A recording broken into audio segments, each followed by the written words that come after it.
د حضرت صفوان بن سلیم نه روایت دی، فرمایي چې نبی کریم صلی الله علیه وسلم نه پوښتنه وکړې شوه چې آیا مسلمان بزدله کیدی شي؟ نبی علیه السلام ویلي او کیدلی شي.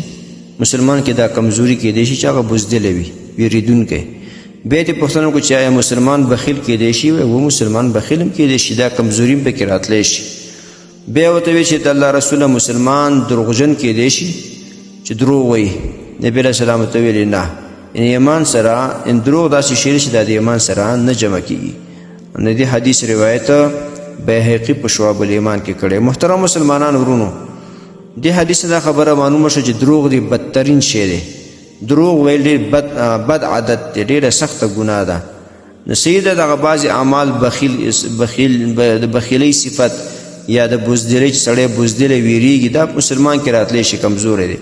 خو دروغ داسې صفت دی چې دا په ایمان سره نه جمع کېږي، دا د ایمان سره منافات لري. لہذا دروغ نه مسلمانان ځان بچ کړي، هم سړي هم زنانه. دروغ به نه وایي، دروغ ډېر خراب شی دی. بیا په داسې ورځو کې چې دا ورځې اختر نه مخکې دا د ثوابونو ورځې دي، نه په کاروبار کې دروغ ووایي، دکاندارۍ کې دروغ ونه وایي، نورو مسلمانانو ته دوکه مه ورکوئ، خپل کور کې دروغ مه وایاستئ، سړی د خپلې ښځې له دروغ نه وایي، ښځه د خپل خاوند ته دروغ نه وایي، په مینه محبت ژوند تېروئ، لانجې مه کوئ، جنګ جګړې مه کوئ، دروغ مه وایاستئ. په دې ورځو کې ځان ګناهونو نه وساتئ. خصوصا دروغ داسې شی دی چې مسلمانان ځان د دروغو نه وساتي، د هرې ګناه نه وبچي. صرف دروغ بند کړي که نه، صرف دروغ، هرې ګناه نه وبچي. لہذا ډېر خیال وکړئ، دا ورځې په عبادت کې تېرې کړئ، هرې ګناه نه ځان وساتئ، خصوصا دروغو نه ځان بچ کړئ.